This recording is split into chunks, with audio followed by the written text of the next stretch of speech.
Hello అండి. అందరూ ఎలా ఉన్నారు? మేమైతే చాలా చాలా బాగున్నాము. మీరు కూడా అందరూ బాగుండాలనేసి మనస్ఫూర్తిగా అయితే కోరుకుంటున్నాను. Welcome back to our channel Vijju ideas and vlogs.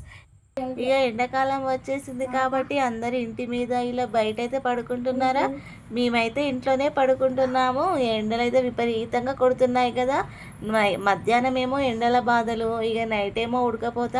కానీ ఇక చిన్నపిల్లలు ఉన్నారు కాబట్టి నేనైతే ఇంట్లోనే పడుకుంటున్నాను. మా ఆయన అయితే ఇలా బయట మంచం మీద అయితే పడుకుంటున్నాడు అన్నమాట. అందుకే మార్నింగ్ లేచి అయితే ఫస్ట్ పక్క బట్టలన్నీ తీసి మంచం అయితే సైడ్కి పెట్టేసాను. ఇక బాసన్లన్నీ అయితే నైట్ ఏం తోముకోలేదు. ఎందుకంటే ఇప్పుడు సమ్మర్ హాలిడేసే కదా, స్కూల్కి ఇట్లా లేదు మార్నింగ్ అనేసి కొంచెం బద్ధకం అయితే ఎక్కువగానే అవుతుంది నాకు. మెల్లగా చేసుకోవచ్చులే అనేసి నైట్ అయితే గ్యాస్ దగ్గర అన్ని బాసన్లన్నీ ఇలా ట్రబ్లో వేసి బయట అయితే పెట్టేస్తాను. ఇక మార్నింగ్ లేచి అన్నీ తోముకుంటున్నాను అన్నమాట. ఫస్ట్ బాసన్లు ఇంట్లో ఉంటే అంతా ఏదో గజిబిజిగా ఉన్నట్టు అనిపిస్తుంది కదా, అందుకే ఇలా ఫస్ట్ బాసన్లు తోమేసుకుంటే కొంచెం నీట్గా మనసు సాటిస్ఫాక్షన్ అనిపిస్తుంది. ఈ బాసన్లు అయితే బయటలో వేసి తోముతున్నాను కానీ కోతులు అయితే ఫుల్ వస్తున్నాయి. ఇక పిల్లలు కూడా బయటనే ఆడుకుంటున్నారు, నేను కూడా బయటనే ఉన్నాననేసి నేను మా పాప ఇద్దరం కోతులంటే భయపడతాం, కానీ మా చిన్నోడైతే అస్సలు భయపడడు. ఇలా కుక్కలు పిల్లులు కోతులు ఏది వచ్చినా కానీ వానికి ఇంకా అవి కడుస్తాయనే అంత అవగాహన లేదు కాబట్టి వాడి దగ్గరికి ఉరుకుతాడన్నమాట. అందుకే నాకు ఇంకెక్కువ భయం అవుతుంది. అందుకే చూసుకుంటూ అయితే ఫాస్ట్గా తోమేస్తున్నాను. ఈ కోతుల బాధ ఓన్లీ మా సైడే కాదు, ఎక్కడ చూసినా కానీ ఈ కోతుల బాధ అయితే చాలా ఉంది. ఎప్పుడు తగ్గుతుందో ఏమో నాకైతే అర్థం అవ్వట్లేదు. ఇక బాసన్లన్నీ అయితే ఫాస్ట్గా తోమేసుకొని ఇలా గ్యాస్ అయితే కడుక్కుందామనేసి అయితే వచ్చాను. మా గ్యాస్ బండ ఏంటంటే కొంచెం కిందికి ఉంటుంది, హైట్ తక్కువ ఉండడం వల్ల మా పిల్లలు అయితే ఇక్కడ సింక్ పక్కన మొత్తం సబ్బు అడ్డగోలుగా పోస్తారన్నమాట. హ్యాండ్ వాష్ చేసుకునేటప్పుడు లేదా మా పాప అయితే అందులో ప్లేట్లు గ్లాసులు ఉంటే కూడా అవి తోముతా అనేసి అయితే మొత్తం ఇలా సింక్ దగ్గర పోస్తుంది. అందుకే నాకు అక్కడ ఎప్పుడు కొంచెం గ్యాస్ దగ్గర గలీజు ఉంటే అస్సలు కోపం వస్తుంది అన్నమాట. అందుకే వీలైనంత వరకు అయితే డైలీ ఇక్కడ నేను క్లీన్ చేసుకుంటాను. లేదంటే నాకు ఎందుకో గజిబిజిగా అనిపిస్తుంది, అస్సలు నీట్గా అనిపించదు. అలా కాక మళ్ళీ జెమ్స్ కూడా వస్తాయి కాబట్టి ఎప్పటికప్పుడు నీట్గా అయితే వాష్ చేసుకుంటాను. చాలా వరకు అయితే ఇలా గ్యాస్ స్టవ్ని ఇలా వాటర్ ఎక్కువ పోసి సోప్తోనైతే కడగొద్దనేసి చెప్తారు. కానీ నాకైతే అస్సలు తుడిస్తే అయితే అస్సలు క్లీన్గా అనిపించదు, ఎందుకో మనసు అస్సలు సాటిస్ఫాక్షన్ అనిపించదు అన్నమాట. అందుకే ఇక ఏదైతే ఏం కాదనేసి అయితే ఇలా మొత్తం క్లీన్ చేసుకుంటాను. ఎక్కువ వాటర్ వేసి ఇలా సోప్ పెట్టి కడిగితేనే కడిగిన ఫీలింగ్ అయితే ఉంటుంది. నేనే కాదు, చాలామంది విలేజెస్లో ఉండే వాళ్ళైతే మ్యాక్సిమం ఇలానే కడుగుతారు. అదొక అలవాటు అయిపోయింది. లేదంటే వాళ్ళు ఫేస్ వాష్ చేసుకుంటారో లేకుంటే అంత ఇంట్రెస్ట్ పెడతారో లేదో తెలియదు, కానీ నాకు తెలిసి అయితే మ్యాక్సిమం ఈ స్టవ్ అయితే ఎప్పుడు క్లీన్గా ఉంచుకుంటారు. నేనంతా ఈ కిచెన్లో మొత్తం స్టిక్కరే వేసాను కదా, ఈ స్టిక్కర్ వేసి అంత మంచిగా ఉంటుంది అనుకున్నాను, కానీ మా చిన్నోడైతే అప్పుడే పీకడానికి అయితే ట్రై చేస్తున్నాడు. వాడు హైట్ కొంచెం కొంచెం పెరుగుతుంటే అయితే నాకు ఇంకా ఇబ్బంది అవుతుంది. నేను ఏమైనా కర్రీస్ వండాలన్నా అన్నం పెట్టినా కానీ నేను పొయ్యి మీద పెట్టి కొంచెం బయటికి పోయేసరికి వాడు ఆఫ్ చేస్తున్నాడు. లేదంటే సిమ్లో పెట్టిన కర్రీని అయితే మొత్తం హైలో పెట్టేస్తున్నాడు. సైడ్కున్న స్టిక్కర్లు అన్నీ పీకి, ఇక లైటర్ అయితే అసలు ప్రతిసారి నేను వండేటప్పుడల్లా దోలాడుకోవాలి. ఎక్కడుందో అసలు అర్థమే కాదు, ఎప్పుడు పడిస్తూనే ఉంటాడు, మొత్తం చదువుతూనే ఉంటాడు అన్నమాట. చిన్నగా ఉన్నప్పుడు అయితే మా పాప అస్సలు అలా చేసేది కాదు, కానీ మా చిన్నోడైతే నాకు మొత్తం చుక్కలు చూపిస్తున్నాడు.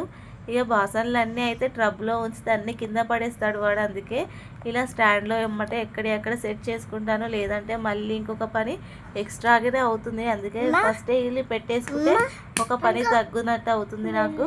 చూడండి, నేను వాయిస్ ఓవర్ ఇస్తుంటే సైలెంట్గా ఉండమంటే కావాలని కూడా ఎలా అమ్మ అమ్మ అని పిలుస్తున్నాడు చూడండి. కావాలని కూడా వీడు డిస్టర్బ్ చేస్తాడన్నమాట. మీరే చూడండి. ఇక బాసన్లన్నీ వేటి ప్లేస్లు అవి పెట్టుకున్నాక అయితే దోశ బ్యాటరీ కోసం అయితే ఇక్కడ బియ్యం అయితే నానపోసుకున్నాను. బియ్యం మినపప్పు అయితే నానపోసుకున్నాను. ఇక్కడైతే చారు అయితే ఉంది కొద్దిగా, అందుకే కర్రీ ఏమి వండలేదు. చెప్పాను కదా మార్నింగ్ అయితే కోతులు ఫుల్ వచ్చాయనేసి. ఆ కోతులు వచ్చినప్పుడు ఇక్కడ కొండంగి కూడా వచ్చింది. ఇలా కొండంగి వస్తే అయితే కోతులు అస్సలు ఉండవనేసి టాక్ అయితే నేను విన్నాను. ఇవి ఇలా కొండంగి వచ్చినాకైతే కోతులు ఆ రోజు ఈవినింగ్ లేవు, నెక్స్ట్ డే కూడా కనిపించలేదు నాకు. మళ్ళీ అది వెళ్ళిపోయాక కోతులు మళ్ళీ యథావిధిగా స్టార్ట్ అవుతాయి. కోతులు వచ్చి చెత్త బకెట్లో ఉన్నప్పుడైతే కొంచెం చెత్త కూడా ఉంచదు, ఎప్పటికప్పుడే పారేస్తూనే ఉంటాయి. ఇక ఈవినింగ్ అయితే బెండకాయ కర్రీ అయితే చేస్తున్నానన్నమాట. ఇక్కడ చూడండి, నేను కూరగాయలు అంతకంటే ముందు ఒక రోజే తెచ్చుకున్నాను, కానీ అవి సదరడం మర్చిపోయాను. ఇక ఈ సమ్మర్ వచ్చినప్పటి నుంచి అయితే వాతావరణం బట్టేమో కానీ ఒళ్ళైతే మస్తు బద్ధకం అవుతుంది. ఏ పని చేయాలన్నా అస్సలు ఇంట్రెస్ట్ అనిపిస్తలేదు. ఊకే ఉబ్బరిస్తుంది, ఎండ కొడుతుంది. కాబట్టి తర్వాత చేసుకుందాంలే అనేసి అయితే ఇలా పోస్ట్ పోన్ అయితే చేయాల్సి వస్తుంది. ఇదైతే అస్సలు మంచి పద్ధతి కాదు. కానీ ఇక నేను కూడా మెల్లమెల్లగా మార్చుకుంటాను. నార్మల్గా అయితే ఎప్పుడు ఇలా చేయను, కానీ ఈ ఎండలు ఇలా బాగా కొట్టేసరికి నాకైతే అస్సలు ఇంట్రెస్ట్ అనిపిస్తలేదు. ఇక ఇక్కడ కర్రీ అయితే చేస్తున్నానన్నమాట, బెండకాయ కర్రీ. యాక్చువల్లీ నేనైతే బెండకాయ చారు అయితే చేద్దాం అనుకున్నాను, కానీ అంతకంటే ముందు రోజే మునక్కాయ చారు చేశానన్నమాట. మళ్ళీ కంటిన్యూస్గా చారు అయితే అంత ఇంట్రెస్ట్గా ఉండదు కదా, అందుకే కర్రీ అయితే చేశాను. కానీ సమ్మర్లో ఇలా కర్రీస్ వండితే అయితే అస్సలు తినాలనిపించదు. ఇలా చారు సూప్ లాగా ఉంటేనే ఏవైనా తినాలనిపిస్తుంది. ఇంట్లో ఎప్పుడైనా సరే ఆపోజిట్ టేస్ట్ ఉంటే మాత్రం చాలా ఇబ్బంది అవుతుంది కదా. నాకేమో ఈ బెండకాయ కర్రీ అంటే నేను మా పిల్లలు ఇష్టంగానే తింటాం, కానీ మా హస్బెండ్ అయితే అస్సలు తినడన్నమాట. అప్పటికే ఆలోచించుకుంటూనే వండుతున్నాను. ఇంట్లో వండగలిసి చాలా డేస్ అవుతుంది. ఎప్పుడు నాన్ వెజ్ పప్పు ఇలా వండిన కర్రీసే వండి నాకైతే తినడానికైతే చాలా విసుగు వస్తుందన్నమాట. అందుకే బెండకాయ అయితే తీసుకున్నాను, కానీ అతను ఏం తింటాడో నాకైతే డౌటే. ఇక కర్రీ ప్రిపేర్ చేసుకుంటూనే చుట్టూ ఇల్లు అయితే ఊకేస్తున్నాను. ఇంట్లో ఊడ్చడం అయితే కంప్లీట్ అయిపోయింది. నెక్స్ట్ బయటకు వచ్చి అయితే ఊడ్చేస్తున్నాను. ఇక్కడ మా చిన్నోడు చూడండి, బండి మీద అయితే ఆడుతుంటాడు. ఇప్పుడు నేను అన్నీ ఎక్కడెక్కడ సదిరి ఊకి నాకు ఒక 5 మినిట్స్ తర్వాత మళ్ళీ అన్నీ యథావిధి ఎక్కడెక్కడ పీకేస్తూనే ఉంటారు.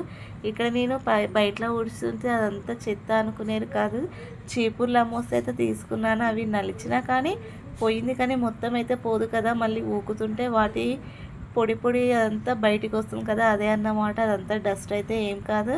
ఇక పిల్లలు సోప్ కవర్స్, చిప్స్ తిన్న కవర్స్ వేస్తూనే ఉంటారు కదా, అవే అన్నమాట. నేనైతే నార్మల్గా మార్నింగ్ ఈవినింగ్ అయితే స్కూల్ ఉన్నప్పుడు ఊడ్చేదాన్ని. ఇక ఇప్పుడు హాలిడేస్ ఏమంటే వచ్చాయో మా చిన్నోనికి తోడు మా పాప కూడా అయింది. ఇక గంటకు ఒకసారైనా ఊకాల్సి వస్తుంది, లేదంటే మొత్తం గలీజ్గా కనిపిస్తుంది. ఊడ్చేలోపు అయితే ఇక్కడ కర్రీ కూడా రెడీ అయిపోయింది. ఇక నేను మార్నింగ్ అయితే దోశ కోసం అనేసి పప్పు బియ్యం అయితే నానవేసుకున్నాను కదా, అవి ఇక్కడ మిక్సీ పట్టేసుకుంటున్నాను అన్నమాట. ఇక మిక్సీ పట్టేసుకొని పిల్లల్ని అయితే పడుకోబెట్టితే నా పని అయితే అయిపోతుంది. అంటే అప్పటి వరకు అయితే అయిపోతుంది. మళ్ళీ ఇంకా గ్యాస్ దగ్గర ఉన్న బాసన్లన్నీ తీసి ఇంట్రెస్ట్ ఉంటే అయితే తోముతాను. ఇప్పుడు హాలిడేస్ కాబట్టి, లేదంటే ట్రబ్లో వేసి బయట అయితే పెట్టేసి గ్యాస్ దగ్గర మొత్తం క్లీన్ చేసుకుంటాను. లేదంటే చీమలు ఏమైనా జర్మ్స్ వస్తాయి కదా, అందుకే గ్యాస్ దగ్గర మ్యాక్సిమం నైట్ పడుకునే ముందు అయితే అంతా క్లీన్ చేసే పెట్టేసుకోవాలి. ఇక మా పాప అయితే ఈ హాలిడేస్ వచ్చినప్పటి నుంచి అయితే ఒకటే టీవీ అయితే చూస్తుంది. ఆ టీవీ ఎలా మానిపించాలో ఏమో. టీవీ లేదంటే బయటికి వెళ్తా అంటుంది. ఇంకా ఫోన్ చూడడం కన్నా టీవీ చూడడం బెటరే కాబట్టి ఆ టీవీ అయితే పెట్టేస్తున్నాను. అసలు టీవీలో నేనైతే సినిమాలు చూడడం అంటేనే గగనం అయిపోయింది. మొత్తం నాన్ స్టాప్గా ఆమెకైతే బొమ్మలే వస్తున్నాయన్నమాట. నా వీడియోస్ చూస్తున్న వాళ్ళు, ఫస్ట్ టైం చూస్తున్న వాళ్ళు ఎవరైనా ఉంటే ప్లీజ్ కొంచెం సబ్స్క్రైబ్ అయితే చేసుకోండి. అలాగే నా వీడియో నచ్చితే ఒక చిన్న లైక్ కూడా ఇవ్వండి. మీరు ఇచ్చే లైక్ వల్ల నా ఛానల్ కొంచెం డెవలప్ అయ్యే ఛాన్సెస్ అయితే ఉంటాయన్నమాట. మీరు చేసే ఎంకరేజ్ వల్లనే నేను కూడా ఇంకా వీడియోస్ చేయాలని నాకు ఇంట్రెస్ట్ వస్తుంది. లేదంటే మూడ్ ఆఫ్ అవుతుందన్నమాట. వ్యూస్ రాకుంటే మనం కష్టపడి ఇలా వీడియోస్ తీసి పోస్ట్ చేసినా కానీ వ్యూస్ రాలేదంటే కొంచెం అప్సెట్ అవుతాం కదా. మనం నార్మల్గా వర్క్ చేసుకోవడానికి 1 అవర్ పడితే ఇలా వీడియోస్ తీసుకుంటూ వర్క్ చేయాలంటే అయితే దానికి డబల్ టైమే పడుతుంది. ఇక అవసరం మనది కాబట్టి తీయాలని ఇంట్రెస్ట్ ఉంటే ఇక తప్పదు. ఇక వీడియోస్ తీసుకుంటూనే వర్క్ అయితే చేసుకుంటాను. ఇంకా పిల్లలు కూడా ఉన్నారు కాబట్టి టైం ఎక్కువగానే ఉంటుంది. అందుకే కొంచెం ఇంకా ఎర్లీగా లేస్తూ పనిని అయితే ఫాస్ట్గా చేసుకోవడానికి ట్రై చేస్తున్నాను. అలాగే నా వీడియోస్ ఎలా ఉన్నాయో కింద కామెంట్ సెక్షన్లో కామెంట్ కూడా చేయండి. ఉంటాను మరి, బాయ్.